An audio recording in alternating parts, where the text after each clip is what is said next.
The demon says to the psychiatrist, he created you in his image and likeness. We are recreating you in ours. And I think that's really powerful, because the demon hates us and hates God so much that he wants to, in a sense, throw a monkey wrench into God's creation by bringing us down and destroying us. That's what evil is. Father John is a priest of the Catholic Diocese of Harrisburg in Pennsylvania. He attended Penn State University for his undergraduate degree and remains connected with the institution. Subsequently, he entered Mount St. Mary's Seminary and was ordained in 1978. And Father Szada has now been a priest for 45 years. He pursued an interest in psychology after ordination and received a PhD from Capella University in 2017. He was appointed the official exorcist of the diocese in 2011 and continues to function in that ministry, where he receives numerous referrals and has performed a number of formal, solemn exorcism rites. Father Szada's keen interest is in determining the cause of the affliction, mental illness, or spiritual attack, and completed his dissertation on this very topic. Father John, welcome to the program. Thank you. Glad to be here. Well, I can't tell because you have such a flowing beard, so I can't tell whether you are glad or not. We're going to have a guest. He's an astrophysicist on the podcast very soon, and he has a beard, not to your caliber, but he's inspired me to grow mine out to see how things go. But yours is years of dedication and commitment. I can see that. Father John, the last time we spoke, you let me know that you had an exorcism appointment or exorcism booking on November 14th, which was yesterday. How did that go? Well, unfortunately, she canceled out. Okay. Well, we can't talk. Which is not unusual. Sometimes, especially when people are coming from a distance, their schedules change, and so she had to cancel out. We'll have to reschedule her for another time. So that one did not go. Yesterday we did not have that one. Well, we're just going to have to record now the day after that. Actually, another time. Yeah. Okay. No worries. So it's obvious why we've contacted you. We want to learn a little bit more about you, how you got there, why you're there, meaning in your function as an exorcist, and what you have been learning. Because this is what we want to do. We want to learn through the eyes of folks who experience things that we can't otherwise. You were born in Pennsylvania, is that right? You grew up there. Correct. You have a natural sister, and adopted siblings as well. Correct. Your family background is Slavic. Correct. And you decided you were going to focus on Russian studies when you went into university. Why did you decide to go down the ministry? Why did you decide to be ordained after university? Well, again, while I was a student at Penn State, which was in the early 1970s, if you know anything about history, those were rather traumatic times, tumultuous times, with the Vietnam War, with the beginnings of the whole abortion issue and the pro-life issue. So there were many, many things stirring at those times. And there was a time, I think, when people were questioning themselves all across the board. It wasn't just, an individual thing. It was something that was happening in society as a whole. And I think that what had happened was, my family had always been, loyal to the church, had gone to church regularly, practiced the faith. And even while I was there at the university, I just felt myself drawn more and more to attending Mass, getting to know the priests, getting involved in the Catholic Newman Center. And I think it was that relationship with those priests and the ongoing turmoil in the world, which drew me closer and closer to prayer, to a spiritual life. And by the time I came to graduation, also there was one other factor. It was interesting because while I was in high school and early years of college, I was also going steady. And so I was very seriously contemplating marriage, but the young lady broke it off. And so that did not come to fruition. And so there was this kind of openness, in a sense, a certain emptiness, which I found was able to be filled by my relationship with God. And that's I think, how it happened. Little by little, I became more and more drawn to prayer, to the spiritual life, to the Newman Center. And finally, by time of graduation, I decided to apply to the seminary as opposed to applying to the Foreign Service Corps. So that's kind of, in a nutshell, how it happened. It's always God's doing. So you said you wanted to enter the diplomatic service. Yes. Sorry, what changed there? Why didn't you? Well, I think of a couple of things. I actually started off early on in the Air Force ROTC program while I was at the university. But again, it was the social climate of the times that was a very difficult, very challenging times in terms of, the Vietnam War, the anti-military attitudes, so many of those kinds of things. And I guess it was, even while I was continuing my interest in studies in, let's say, Russian studies and that sort of thing, original ideas of being in the Air Force and the diplomatic corps, those kinds of things fall apart. And so that's why I pursued a different, way of going. I looked up your bio when I first was curious by you. And it is interesting. In your bio, it said, I think it was actually in your diocese bio, that you were bi-ritual. Correct. So I looked into what that meant. Why don't you give us an indication of what masses you? What that basically means is this: that, again, it's just kind of an extension of my Russian studies background, my family background in Eastern European history. Bi-ritual means that I have the faculties from a Byzantine bishop, and so I can function in the Byzantine Eastern Church as well as in the Western Church, the Roman Church. So I've had those faculties actually since 1991. So for a very long time, I functioned in both churches. So amazing. The question is why? Why did you decide that you wanted to have the faculties or the capability to give a ritual in the Byzantine style? It's a continuation of that whole idea of Russian studies, the Eastern family background.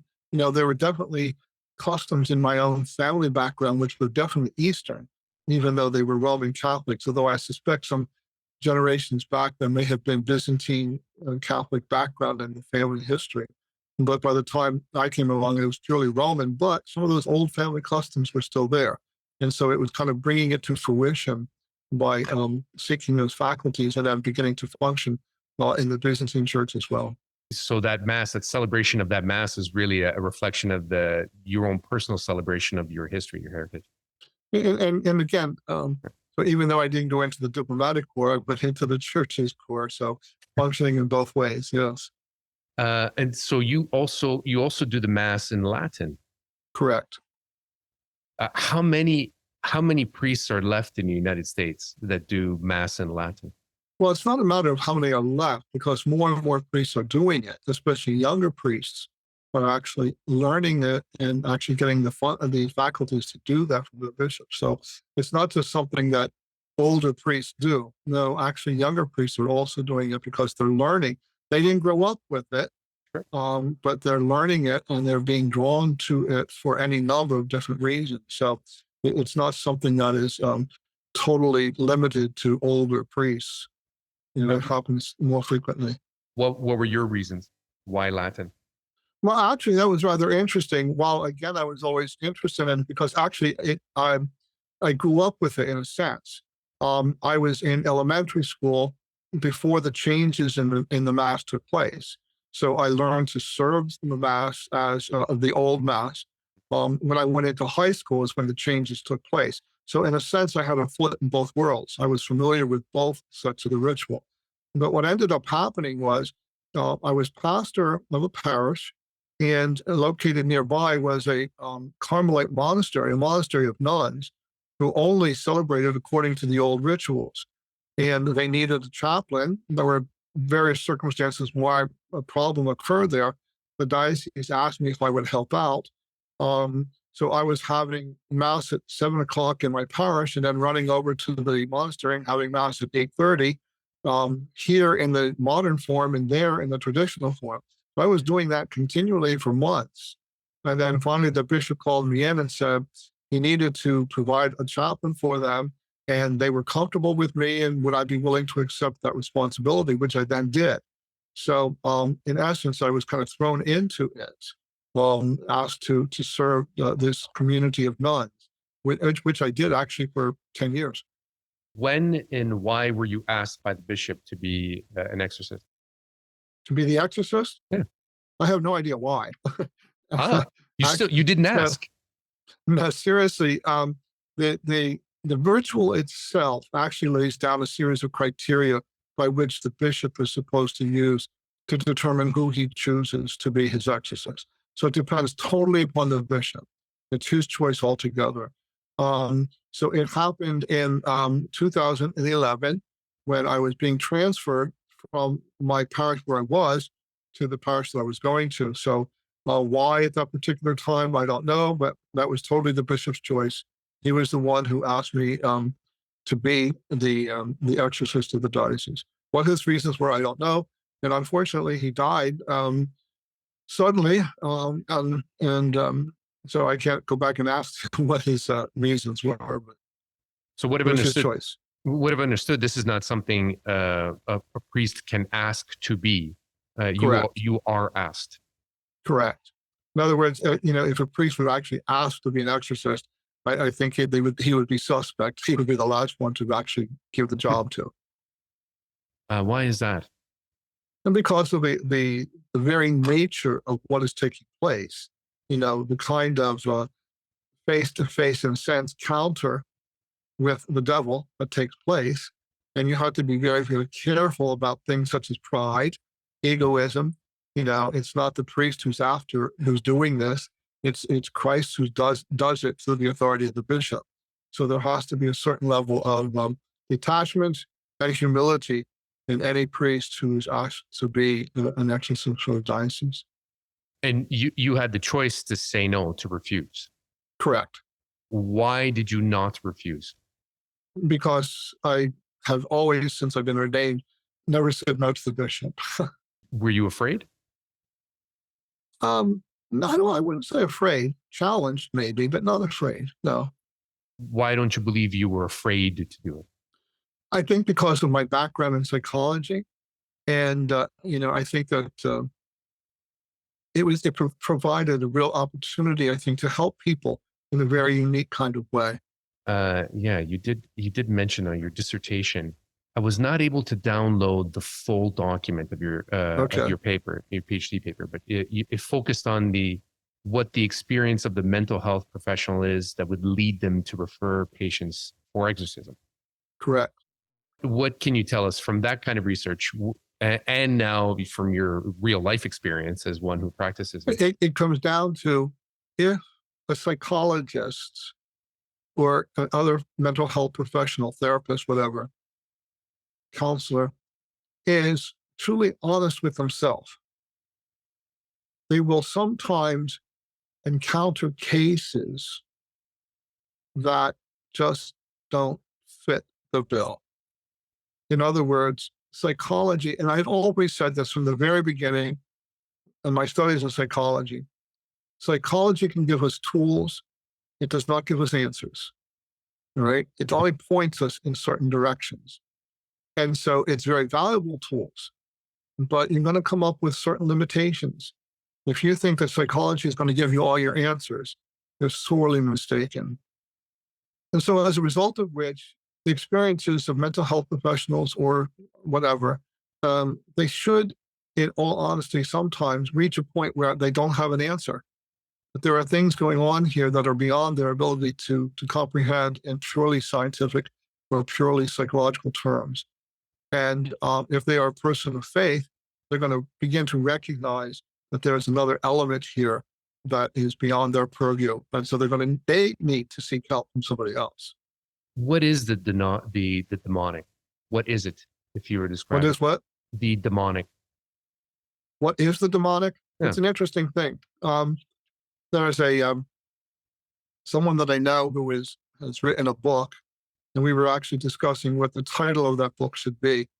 And suggestion that I gave to him was, an exorcist reveals evil has a proper name. And I think that has something to do with the fact that, in this sense, evil is personal. Evil is a person. We call him by different names, but his given name is Lucifer, the light bearer. We call him Satan. We call him the devil. We call him all kinds of things. But his proper name is Lucifer. And the truth is, he hates us, and he wants to bring us down.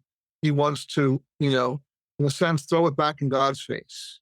There's a famous line in that movie that I think is powerful, nefarious, where the demon says to the psychiatrist, "He created you in his image and likeness. We are recreating you in ours."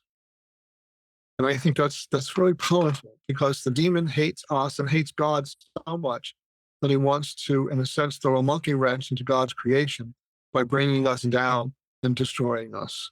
That's what evil is. You mentioned nefarious to me the last time we spoke. Right. You recommended that I watch it. I'm going to admit something. I watched the trailer and I chickened out. I'm a grown man, and I can say that in all honesty. It, even though it's make believe, even though it's a film, there's something about those kinds of interactions that I've always felt very uneasy with. Curious, very uneasy with, but my curiosity didn't bring me to exploration until now. I guess until I reach out to somebody who deals with this directly. I find it also fascinating, to hark back to what you said a couple of minutes ago, that the Lord of Evil, Satan, his proper name is Lucifer. There is an irony there, obviously. Yes. That as a fallen angel, he was a light bearer. He was the right hand with the left hand. I forgot. No. Yeah. But he does. I say there's an irony, so there's human poetry there, obviously. What is he paving the way for? What kind of, I hate to say the word here, what kind of light is he spreading that you've seen? It's interesting that you bring it up, because actually it says that very clearly in the film, the nefarious film. It all came down to a choice, right? And the choice was simply this: God gave, let's say him, as he gives to each one of us, the choice of free will. We could make a choice to live according to God's will, or we could make a choice to live only according to our own will. And according to what's stated clearly in the movie, Lucifer said to choose to live according to God's will for him would be a form of slavery, because you're living by someone else's will rather than your own will. And so the choice was to live according to his own will. And that's what it's all about ultimately. He wants to create his own kingdom based upon his will rather than God's will, right? Of course, never taking into account the consequences. And that's the problem that most people run into. They want to follow their own will, but they hardly realize at first the consequences that flow from them. Whereas if you follow God's will, of course, ultimately is the good and the happiness of those who follow his will. And so that's what he rejected. And that's why pain and suffering and evil are what they are. They are a refusal to accept the beauty of what God wants to give, the love of what God wants to give, the life that God wants to give. Rather than that, they want to choose their own will. And that's what it ultimately came down to. So he's trying to create a kingdom which is separate, devoid, and rejection of God. He decided to choose, and when I say he, so let's use this also as a metaphor for us, because I think that's Perfectly okay. Yeah. Yeah, it's the priority is to choose your own priority over God's or the divine benevolence. we can only interpret that in 3D measure. So in our own will that we follow is a will that brings us down the life of the material, because that is the container that we live in. That's the container that we're born in. That's the container that we live in. And if we choose to believe that that is the only container, then that is our entrapment. Bingo. Exactly. Yep. And yet, the point that oftentimes is missed or denied is the fact that there is something inherent in our nature that strives for the transcendence, something beyond ourselves. Okay. And if we don't find it in God, we're going to search for it in other places. We're going to search for it in artificial means. Right. So what am I seeing now, even among psychologists today, about the use of, hallucinogenics as a way of a quote unquote achieving religious experience, using mushrooms and using all kinds of, psychedelic drugs in order to achieve some kind of higher experience. It's why also I talk about, traditionally the things that people fall into most, for example, alcoholism or the use of other drugs or even sexual experiences, right? And we become addicted to those. These are, temporary, fleeting, transcendent experiences, right? There's something in our nature that needs the transcendence. And when we don't find it in God, we're going to look for it in artificial means, but they bring us down to slavery. Well, okay, so let's talk about addiction. So who the heck am I? Like, I'm not an expert in anything. And so yeah, I'm coming to you now as a dummy, but I think about these things a lot. So again, this is another reason why we would have you on and other guests on. I find when I am addicted to something or become addicted to something, call it caffeine, I know that I have an antsiness that I need to answer.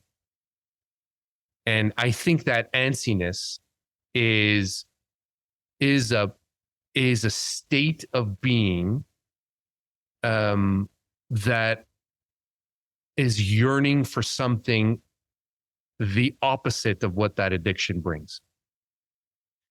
Now, I don't say this in a religious sense, but I mean, it's easy to conflate the both, right? I mean, in fact, it is.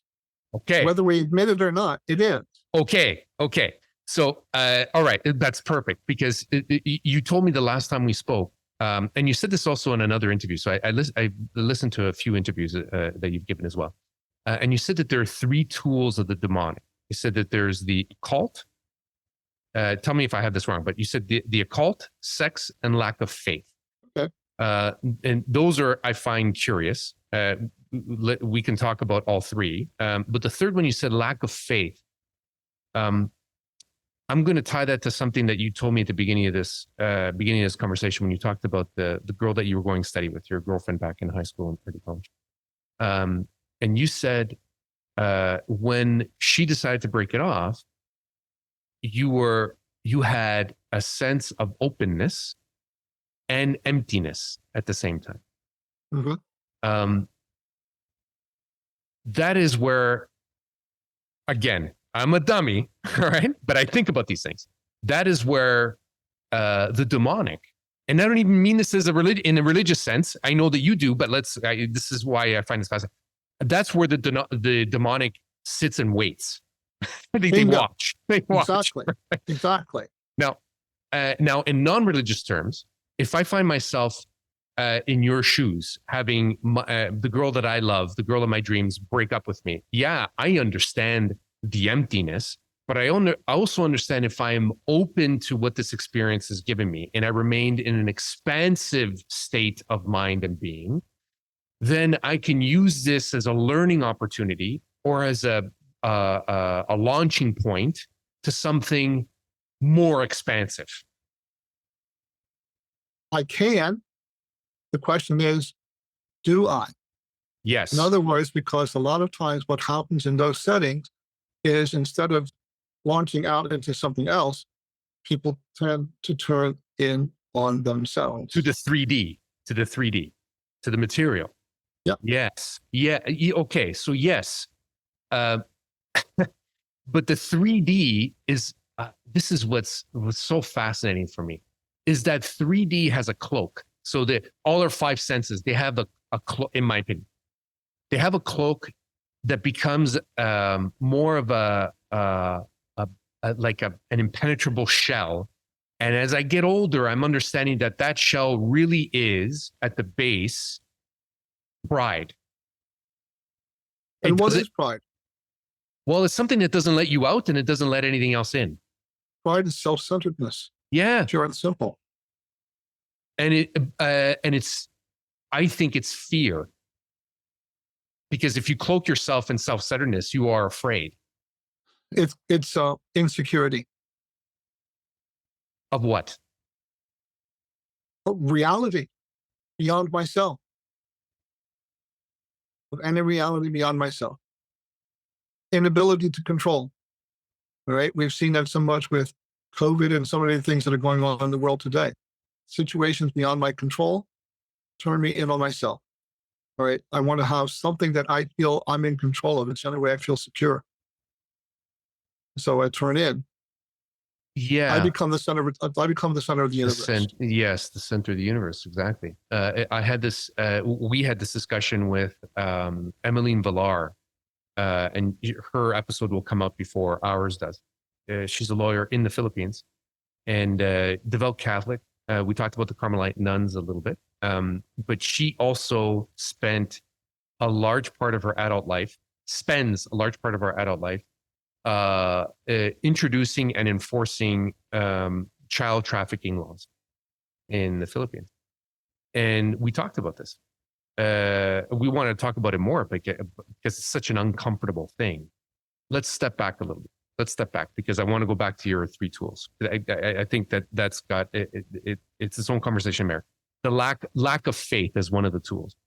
Can we not also say lack of belief in the outer reality, so outside of 3D? Well, yeah, I think it comes down to the same thing. Because if you say there's a reality beyond myself,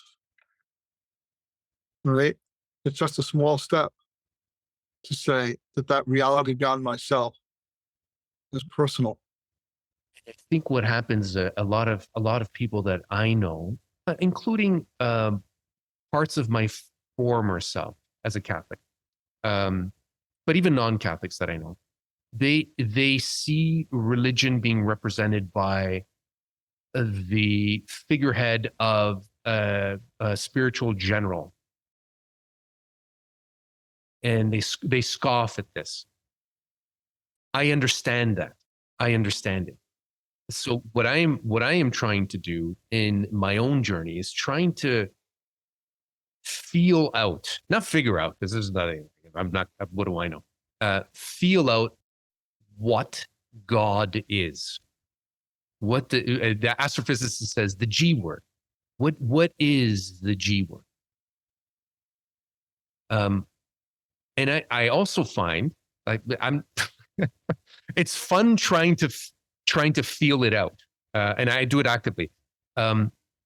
What's fun is the more I commit to feeling it out, the more I understand what is trying to stop me from doing that. I'm going to jump into a different perspective for just a second. Yeah. And to quote the first verse of the Tao Te Ching, the Tao that can be named is not the eternal Tao. Meaning, our attempts sometimes to find God, so to speak, or to define God, are always going to be met with failure because it's beyond us. And so we have to be very, very careful. In other words, God, by his very nature, is beyond anything that we can possibly rationally comprehend. Fair. but he's not beyond the ability to experience. It is possible to experience God without rationally understanding him. Okay. And that's where I think a lot of people go off. Show me and I'll believe. No, it's the other way around. If I believe, he'll show me. I like it. I like it. Well, we had a conversation very recently with, I think it was with Bruce Solheim, about empathy. Because if you start with humility, you start with empathy, I think that is armor enough. But if you keep it as, I think if you keep it as a building block, part of your, maybe if that's your toolbox, that is armor enough to have this exploration of the experience. Again, what do I know? So let's go back to, if you don't mind, because you said some really interesting things that I don't want to miss. In this one other interview that you gave, you said that you belong to also, and I didn't know this, I didn't know it even existed, but it makes sense. I said what? That you belong to International Association of Exorcists. Correct. How many of you are there in this association? Well, that's good. I just was in Rome. We normally meet every other year, although we didn't because of COVID. All right. So this was our first meeting in 5 years. At the meeting, there were 200 exorcists and 100 auxiliaries, helpers for exorcists from all over the world. So how many, but I think that, I'm trying to remember right off the top of my head the numbers of members of the association. I'm not really remembering though close exactly, but the numbers are probably 700, 800 that belong to the association. But certainly not every exorcist in the world belongs to the association. So but we're talking worldwide. So there's large numbers of exorcists in the world, and more so today than there used to be. It used to be that there weren't many, but now there are more and more because it's becoming obvious that there's a great need for them. Yeah. You said in that same interview, you said the demonic is no longer secret; it's out in the open. Mm-hmm. I forgot to ask you this before. Are all exorcists Catholic? That's a good question. In terms of the official order of exorcists, yeah, they have to be, right? But there are others who, let's say, are able to practice what we might call deliverance ministry, who are not Catholic, all right? And that's not to say that they don't have some kind of help from the grace of God to do what they do. But then there are individuals, and I've encountered these, who claim to be exorcists, but they're on their own authority, and they hardly realize the danger that they're in. Because when I function under the authority of the bishop. I don't function under my own authority. And anybody who falls, into fall on their own authority is in danger of falling into pride and I'll call all those dangers that open themselves up to the demonic. And so it's a very dangerous thing for an individual just to take on themselves the role of exorcist. As I said before, I didn't choose it; the bishop chose me. So there's a safety net in itself right there. And so there are individuals out there, and I've encountered them or heard about them, but I'm always fearful for them because I think they're playing with fire and they may not be able to control it. In your experience, are there prideful exorcists? Oh yes, oh yeah, absolutely. And you run into these. For example, you run into these paranormal investigating groups that are out there, and they fall into the same category. I had a case of a man who was experiencing phenomenon in his home, and he called me in a number of times. I kept hearing his voice in his house. We couldn't pinpoint it. We couldn't figure out exactly what it was coming from. And one day I was coming out the door, and I heard the voice myself. And I turned to him and I said, "I heard her. I know what you're talking about. What we have to determine now is this a soul from purgatory asking for help, or is this a demon pretending to be a soul?" But so when we figure that out, we can know how to proceed. Well, the poor gentleman, instead of being patient, what he did was he called in one of these paranormal investigating groups. They came in, they set up their cameras and their, video equipment. They set up all the stuff, and all hell broke loose in that house. And he couldn't understand why. And I said to him, because you opened an open invitation to hell. He said, come on in, we want to record you, we want to video you, So you gave them the invitation to come in. And that's why they did. You can't do that. You just can't do that. That's where the danger is. So Bruce Solheim, who's just on the podcast as well. He's lived. He's a professor at Citrus College in Southern California, professor of history, and he came out to his colleagues. He's now a man, I think, in his early 60s, late 50s, early 60s, and he's lived a paranormal life. So he's always been exposed to the paranormal. And he said he gave the story. I'm not going to relate the full story, but he gave the story where after he came out, there was a show, the television crew that wanted him. They wanted to test his paranormal abilities, his psychic abilities. So he said, the problem was that I had too much ego. So I said, yeah, okay, I'll show you what I can do. And they brought me to a site. They didn't tell me anything. And he says, I was psychically attacked. And he said, it was so violent, it was physical. And I could see tortured souls, and they were pulling me down. And he said later they told me that I was actually standing on the site of a mass murder scene from the 1800s. He says, never again did I have my pride lead the way. So that's somebody who just recently on the podcast admitted to that as well. Agree completely. Yep, absolutely. I'm getting goosebumps here as you were saying this to me, and recalling that. You said there's also a demonic in this interview, a demonic influence that has entered the church and the Vatican. Do you remember what you were referring to? Well, Pope Paul VI himself said many, many years ago that the smoke of Satan has entered into the Vatican. Okay.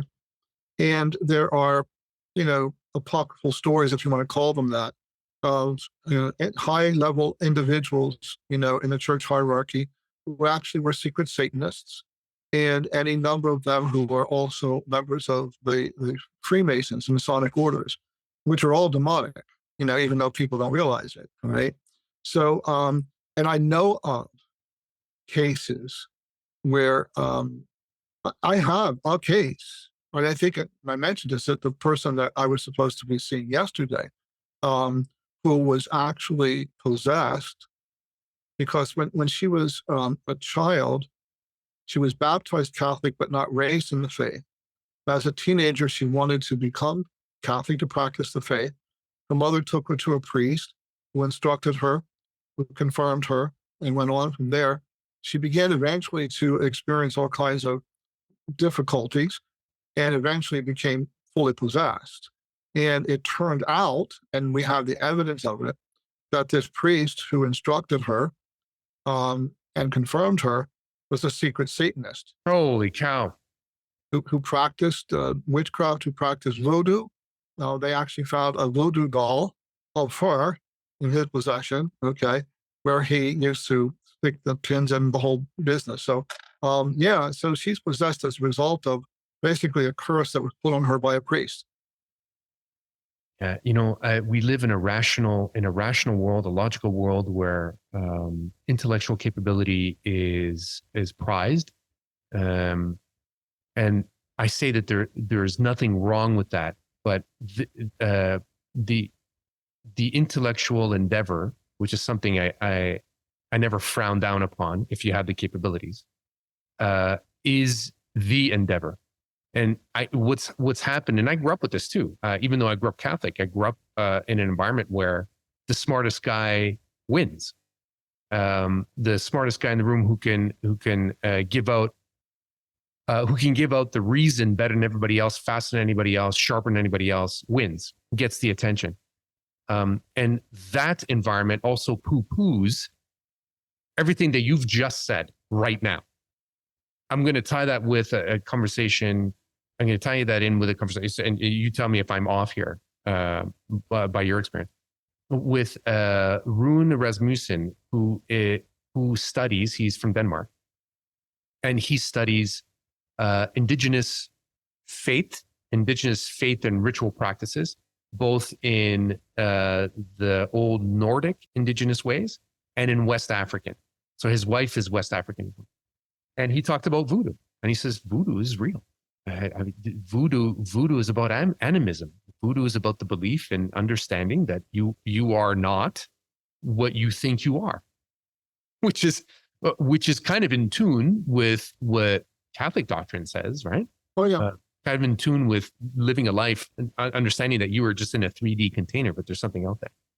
All of that being said, you telling me this about the priest having a voodoo doll as the example, for me is a rational thing to hear.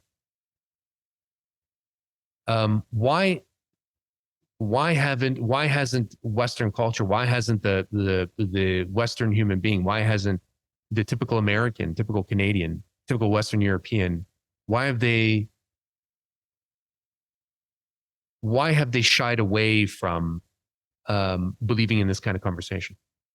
Because I was just reading some things on this recently. Beginning with the time of the Enlightenment, back in the 16th, 17th centuries, you have developed in the Western world what we would call an attitude of the scientistic attitude. Notice I didn't say scientific. Scientistic attitude, which ultimately says that the rational is all there is.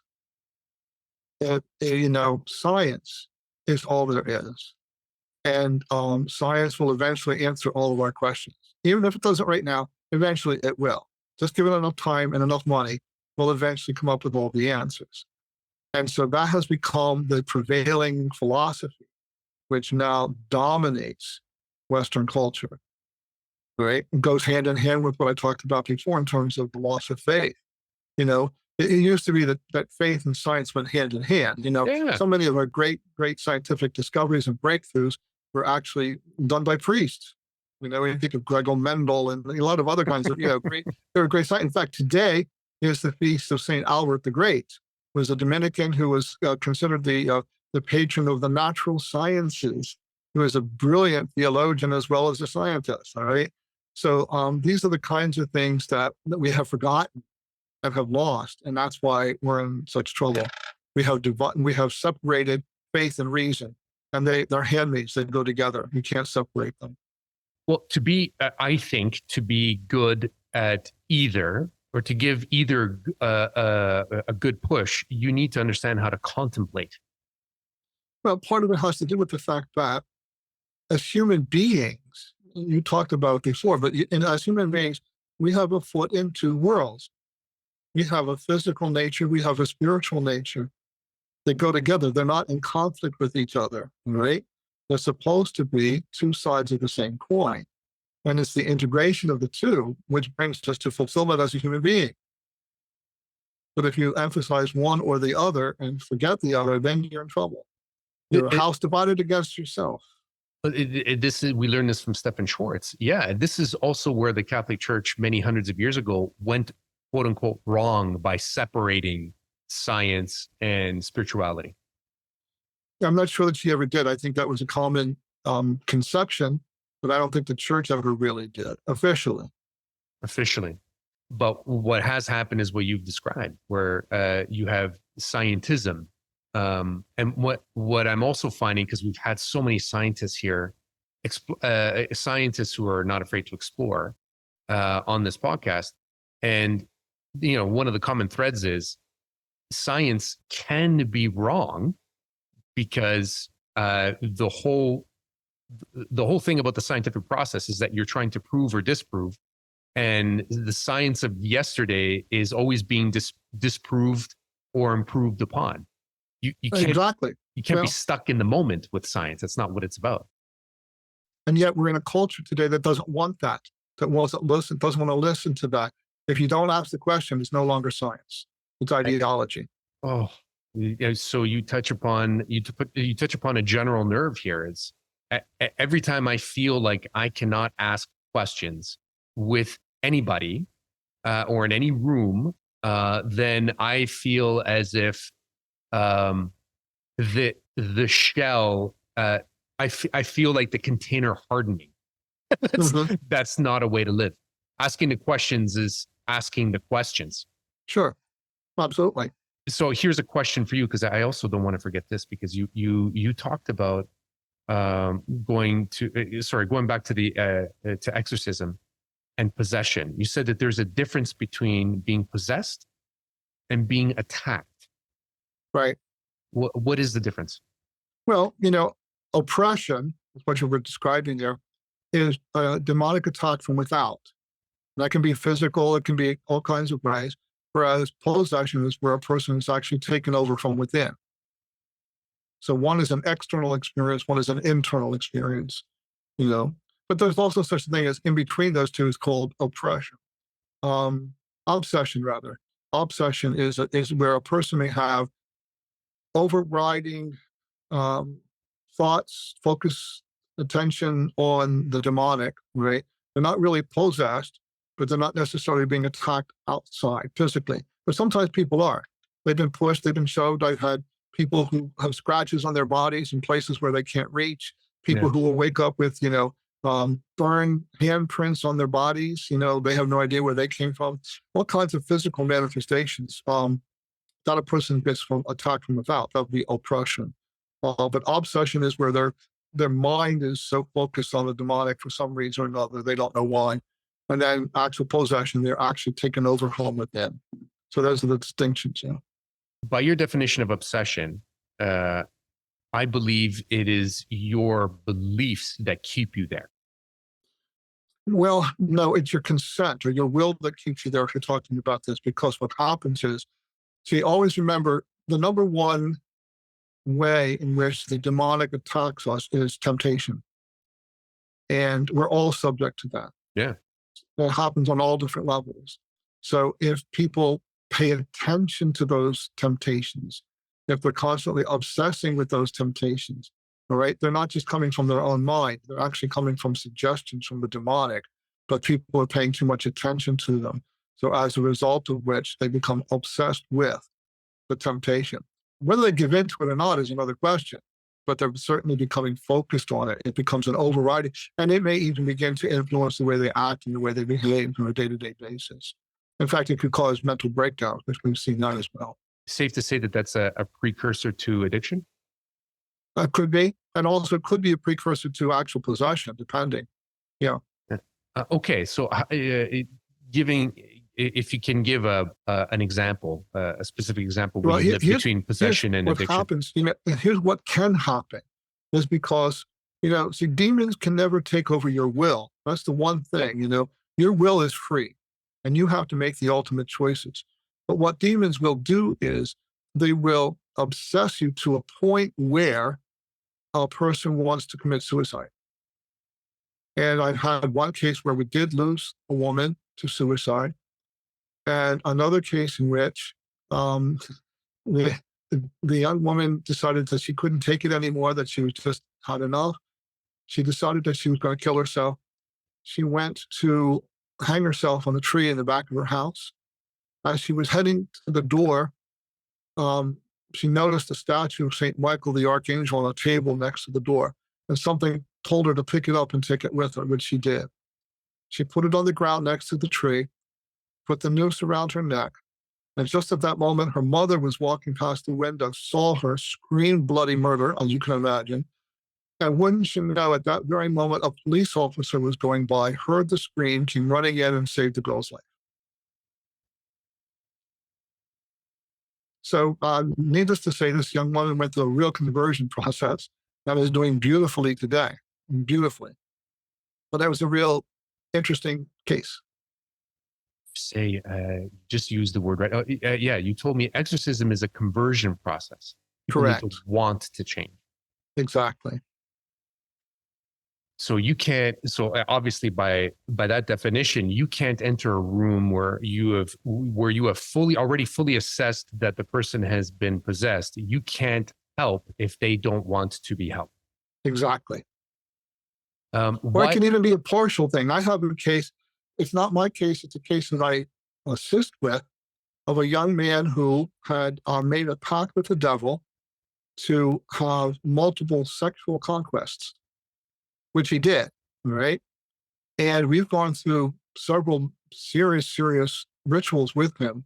And he said to me not too long ago, he said, in essence, what it comes down to is he wants to really be rid of this demon inside of him, but he's not sure that he's really sorry for what he did. And that's what happens a lot of times. People want to get rid of the influence, but they want to hold on to the effects. It's like having your cake and eating it too. Bingo. Yeah. Oh. And so, yeah, I guess, I mean, my question was, before you gave that story, that example, my question was, if you are possessed, why wouldn't you want to convert? Why wouldn't you want to be depossessed? But I guess you've answered Because the it question. depends on what the devil is giving you. Yeah. How old was the youngest person that you've treated in an exorcism? Well, we've investigated some cases of children maybe as young as 12, but determined that they weren't really possessed. So there were other issues that were going on here. But usually when they're younger than that, there are other kinds of issues that are not really possessed. Although just recently, I had a call about several 7th and 8th grade students at one of the local Catholic elementary schools who were caught by one of their teachers doing some witchcraft in the corner of their schoolyard, where they were planning to cast a spell against one of their classmates. And so, needless to say, the teacher confiscated their material, which means that these kids knew what they were doing. They were prepared for what it was that they were planning to do. So needless to say, I have to go to that school to talk to these parents and children and the whole business. So unfortunately, these kids are at a younger and younger age opening themselves up to these influences because it's so much a part of the culture we live in today. You remind, so I'm of Italian heritage, and when I was young, I remember the word malocchio, so warding off the evil eye. And our Right. is typically our grandmothers were the shamans of the family, right? If I could use Right. that word, and they would always be on alert of people casting an evil spell, like or projecting their jealousy or envy towards you. And they would have like little rituals, like over the stove or using fruits and vegetables and so forth. But we used to scoff at that. We used to laugh. We're in the Western world, like, what is? I don't learn this in science class, that sort of thing. I share that as a side note, but to my actual question: why is the teenage girl the stereotype of this kind of behavior that you just described? From a psychological point of view, as opposed to an exorcist point of view, I think it's that crucial time. See, again, we want, in the culture we live in today, we want to say that girls and boys are the same. We want to eliminate all gender distinctions. But in fact, you can't, all right? And I would say that these teenage girls are on a very, very critical stage in their life development in which they are coming to terms with their own self-identities. And to a large extent, they are so insecure because of peer pressure and some of the other kinds of things that they turn to these kinds of things as to gain a sense of power and control. Yeah. But they can feel good about themselves because now they're in control. They have the power. And that's what it comes down to, I think. I will stand to the end with this kind of with this opinion that I'm about to say. The strong women in my life, the strongest women in my life were the elders. Mm-hmm. They were the strongest. And I've been finding, as I've gotten older, elder women in our society are the most ignored. Mm-hmm. It's the young, career-driven woman who has replaced the elder. The young career woman needs an elder. Mm-hmm. Mm-hmm. as a young career man, because I found so much wisdom and the immense capacity to love, especially in one of my grandmothers. And she passed away when I was 8. Not to go down this path. She passed away when I was 8, but her wisdom and her love, stays with me every day. Sure. Every day. Anyway, that's another digression. Last question, I suppose. Actually, second last question. If you weren't asked to be an exorcist, what would you be doing?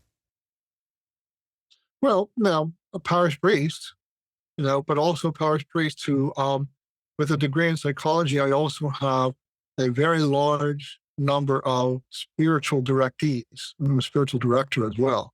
And so I'm sure that would be taking up a lot of my time and my energies.